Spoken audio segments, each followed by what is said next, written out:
Hey everyone, and welcome back to the Ultrasphere htcg. I'm Vicasal, you're watching part 4 of the guide to playing and understanding the Ultrasphere. This episode is all about classes and masteries. I've mentioned both briefly in other videos, but here I'll explain them in more detail. Let's jump right in, starting with classes. Every contestant has a class, which you can find located in the upper right corner of a contestant card in the form of a black and white symbol. Classes heavily influence what skills and abilities a unit may equip. As you may recall, skills and abilities have requirements, many of which involve being certain classes.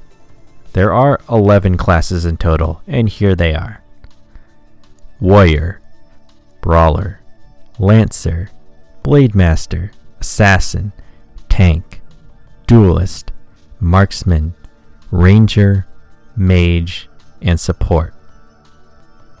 Classes also dictate a contestant's range. What does that mean? Let's look at the field layout. Here's one side of the field. You may notice that contestants are aligned in rows. The names for these rows are as follows: from back, closest to you, to front, furthest from you. Captain, Bench, and Active. This is mirrored on the opponent's side. These rows are what range refers to. The range of a unit determines how many rows away a unit can target.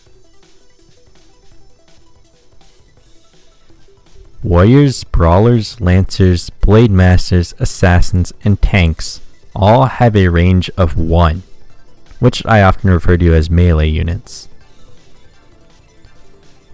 Duelists, Marksmen, Rangers, Mages, and Supports all have a range of 2, which I often refer to as ranged units.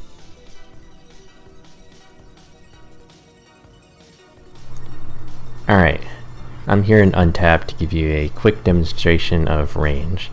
So this is your side, this is your opponent's side, and let's take a look at the Castellabrian Knight, who is currently in your active row. So, he is a Lancer, which is a melee class, a range of 1, meaning if you were attacking, you could only target the opponent's active row, right here. But, say for example, instead of the Knight, we had, let's just switch these two.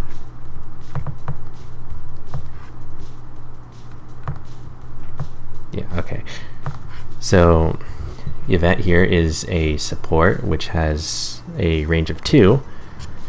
Therefore, you would be able to target the opponent's bench. And this is their bench. And you could also hit the Knight over here, or Lundy over here.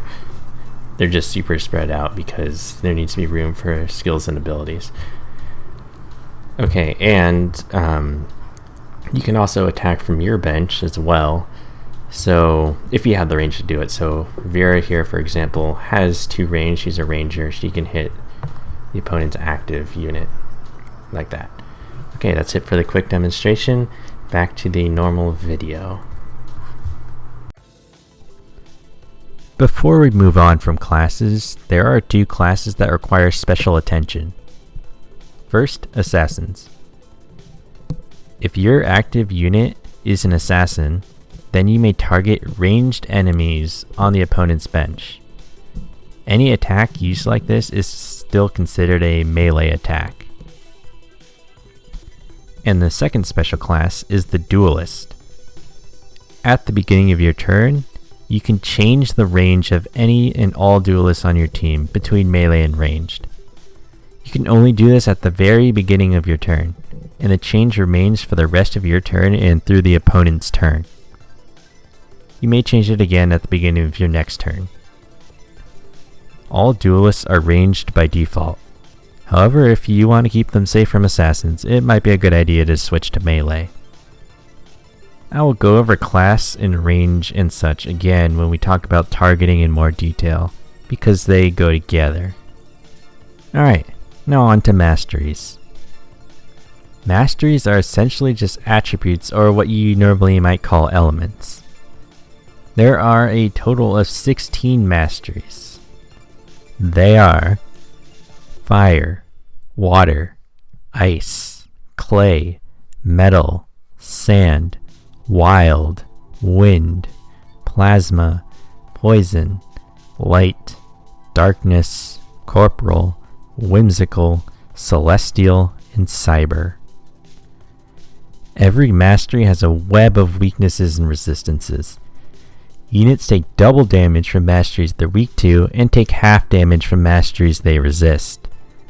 I have a chart of all the mastery interactions on the database, but you really don't need it. I have provided weakness and resistance information on all the contestant cards. I recently reworked the mastery system, and designs have changed, so if you watched my older videos and noticed something different, that's why. That brings us to the end of the video. There's a wide variety of classes and masteries available to make every contestant feel unique in some way. I hope you enjoyed the video, and if you did, remember to leave a like and subscribe. Another quick reminder that we now have a Discord server that I'll leave a link to in the description below. I'll see you next time. Vicasal, out.